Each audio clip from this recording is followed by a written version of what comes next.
Škoda Enyaq iV je prvým elektromobilom v novej ére značky. A keďže je prvým, už ste o ňom dosť počuli a aj ste toho veľa videli.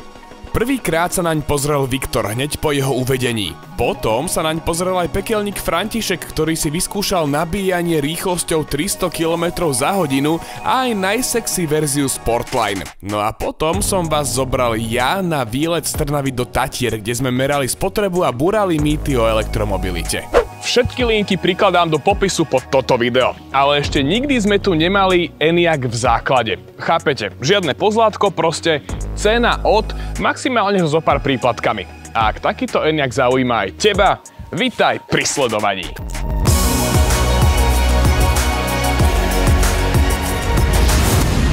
Dnes tu máme Enyaq iV v špecifikácii Loft s príponou 60, ktorá označuje kapacitu batérie. Ale poďme najprv na ten Loft. Loft znamená klasické ledky vpredu aj vzadu, parkovacie senzory vpredu aj vzadu, cúvaciu kameru, sklápateľné a vyhrievané spätné zrkadlá so stmavovaním na vodičovej strane, zadný stierač, čierne strešné nosiče a 19-palcové disky kolies. V interiéri sa vyznačuje sedačkami z kombinácie látky a umelej kože, plus takéto obloženie, ktoré je síce plastové, ale imituje hliník. Predo mnou multifunkčný volant, malý 5,3 palcový prístrojový štít a naopak obrovské 13-palcové multimédia, ktoré už v základe podporujú hlasové ovládanie. Takže predstavte si, že idete na svadbu a tam predsa nechcete prísť s drevenými nohami. Hej Lauro, je mi zima na nohy. V pořádku, nohy vpředu se zahřívají. A takto pekne rozohriate vytancujete každú jednu družičku. Ozaj, zima a teplo. V tomto aute štandardne dvojzónová klimatizácia Klimatronic. V našom prípade za príplatok trojzónová. Je samozrejmé, že Loft toho ponúkne oveľa viac. Napríklad aj lakťovú opierku, výškovo nastaviteľné sedačky či ambientné podsvietenie. Ale menovať všetky prvky výbavy by bola asi celkom nuda.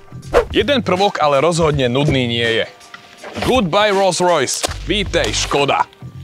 Vole. O mieste vzadu ani hovoriť nemusíme. Toto auto naplno čerpá z rázvoru viac ako 2,3 metra, čiže kopa miesta vzadu, asi ako v Kodiaku.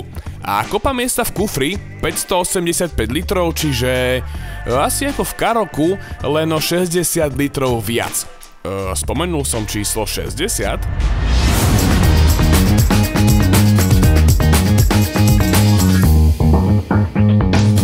Keď automobilky robia reklamu, pri dojazde spomenú vždy verziu s tou najväčšou kapacitou baterky a pri výkone zás tú najnabúchanejšiu.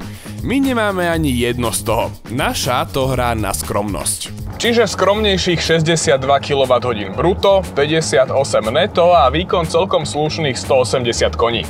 So zrýchlením na stovku za 8,7 sekundy sa už pohybujeme vo sfére, ktorú v pohode zvládnu aj spaľovacie auta. Ale tak nie každý elektromobil musí mať 1000 koní a vlniť za sebou asfalt.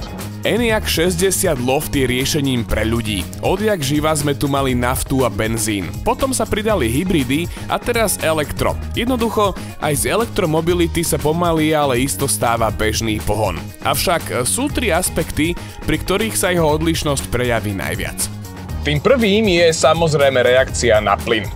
Nečakáte tu na žiadnu prevodovku a tak Enyaq aj s týmto výkonom dokáže celkom slušne a promptne reagovať, napríklad keď potrebujete predbiehať. Alebo keď z ničoho nič počas plynulej jazdy zatlačíte plynový pedál na podlahu. Tým druhým je hmotnosť. Tam Enyaq svoj pôvod nezaprie a 2 tony o sebe v zákrutách dajú vedieť. Verzia 60 má pohon zadných kolies a ak sa pokúsite o dynamickejšiu jazdu, budete cítiť, ako vás tlačí dopredu práve zadná náprava. Ale celková stabilita je aj vďaka elektronickým systémom výborná. Manévrovateľnosť si zaslúži jednotku. Jednak palec hore za senzory a kameru, už v základe, to je super pri parkovaní, ale svoje odvádza aj nastavenie riadenia. Predstavte si Kamiq a Enyaq. A obe tieto autá majú rovnaký priemer otáčania 10,1 metra. A pritom rázvor je niekde úplne inde.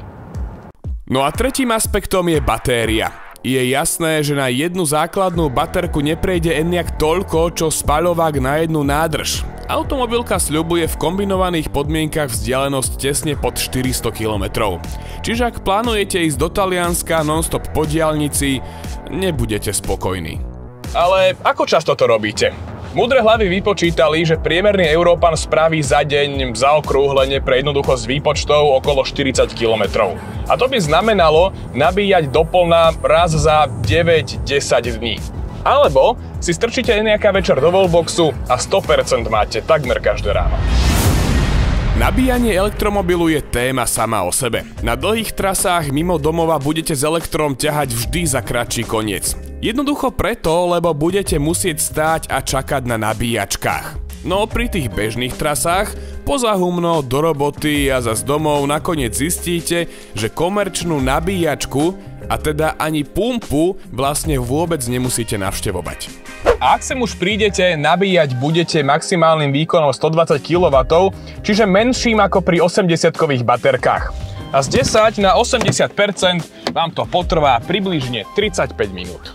Počas tohto testu som si jednu dôležitú vec pripomenul a jednu novú zistil. Pripomenul som si, že elektromobily asi nikdy nebudú úplne bežnou alternatívou k spaľovákom, lebo k nabíjaniu treba pristupovať inak ako k tankovaniu. A to nie je zlé, to je proste len iné. A to nové, čo som zistil, že ani ten základný Enyaq vo verzii Loft vlastne nie je holý, bosý a základný v zmysle, ako si to bežne predstavujeme. My sme tu mali okrem Loftu ešte príplatkovú metalízu, nabíjací kábel a balík Clever s bezkľúčovým otváraním, spomínanou treťou zónou klímy, vyhrievanými sedačkami, 230V zástrčkou na palube a kopou ďalších vecí, ktoré je dobré mať, ale rozhodne nie sú nevyhnutnosťou. Čiže ak by ste chceli úplnú cenu pripravte si 46 630 €. Ak by ste chceli presne takýto Enyaq, zaplatíte 51 245. A teraz je čas na vás, aby ste ukončili naše dnešné video. Ideálne odberom, lajkom a zvončekom. Nech sa stretneme pri tom ďalšom. Bonifác a Dejvo sa s vami lúčia, tak vám treba.